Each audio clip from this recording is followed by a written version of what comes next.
মসজিদুল কুবা। ইসলামের ইতিহাসে কিছু স্থাপনা এমন আছে যা শুধু ইট পাথরের কাঠামো নয়, বরং এর সাথে মিশে আছে আধ্যাত্মিকতা, ত্যাগ ও ভালোবাসার এক অনন্য ইতিহাস। তেমন এক পবিত্র স্থান হলো মসজিদুল কুবা। এটি শুধু মদিনার একটি মসজিদ নয়, বরং ইসলামের প্রথম মসজিদ হিসেবে এর বিশেষ গুরুত্ব রয়েছে। আজ আমরা জানব মসজিদুল কুবার ইতিহাস, গুরুত্ব ও ফজিলত সম্পর্কে। মসজিদুল কুবার ইতিহাস। নবী মুহাম্মদ সাল্লাল্লাহু আলাইহি ওয়াসাল্লাম যখন মক্কা থেকে মদিনায় হিজরত করেন, তখন তিনি প্রথমে কুবা নামক স্থানে পৌঁছান। এখানে তিনি ইসলামের প্রথম মসজিদ নির্মাণের কাজ শুরু করেন। হিজরতের সময় তিনি প্রায় 14 দিন এই এলাকায় অবস্থান করেন এবং সাহাবীদের সহায়তায় এই মসজিদের ভিত্তি স্থাপন করেন। ইসলামের দৃষ্টিতে এটি বিশেষ মর্যাদার স্থান। আল্লাহ তাআলা কুরআনে এই মসজিদের প্রশংসা করে বলেছেন, প্রথম দিন থেকে যার ভিত্তি তাকওয়ার উপর রাখা হয়েছে, সেটি অধিক উপযুক্ত যে তুমি সেখানে দাঁড়াবে। সূরা আত-তাওবা 108। এই আয়াত থেকে বোঝা যায় যে মসজিদুল কুবা শুধুমাত্র একটি স্থাপত্য নয়, বরং এটি এক বিশুদ্ধ ইবাদতের কেন্দ্র। বন্ধুরা, এখন আমরা জানতে চলেছি মসজিদুল কুবার ফজিলত।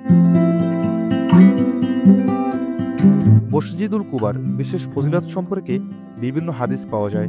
নবী করিম সাল্লাল্লাহু আলাইহি ওয়াসাল্লাম বলেছেন, যে ব্যক্তি কুবা মসজিদে গিয়ে 2 রাকাত নামাজ আদায় করবে, সে একটি উমরার সওয়াব লাভ করবে। তিরমিজি হাদিস 945। এই হাদিসের মাধ্যমে বোঝা যায় যে কুবা মসজিদে নামাজ আদায় করা অত্যন্ত ফজিলতপূর্ণ।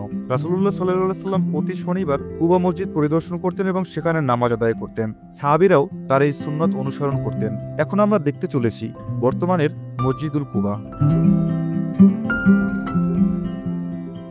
বর্তমানে মসজিদুল কুবা একটি বিশাল ও নান্দনিক স্থাপনায় পরিণত হয়েছে। এটি আধুনিক স্থাপত্য শৈলীতে নির্মিত হলেও ইসলামের ঐতিহ্য ধরে রাখা হয়েছে।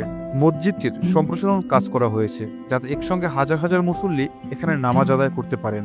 প্রতি বছর হজ ও ওমরা পালনকারীরা মসজিদুল কুবা পরিদর্শন করেন এবং সেখানে নামাজ আদায় করেন, কারণ এটি শুধুমাত্র একটি মসজিদ নয়, বরং এটি এক আধ্যাত্মিক শক্তির স্থান যেখানে মুসলমানরা আল্লাহর নৈকট্য লাভের জন্য একত্রিত হন।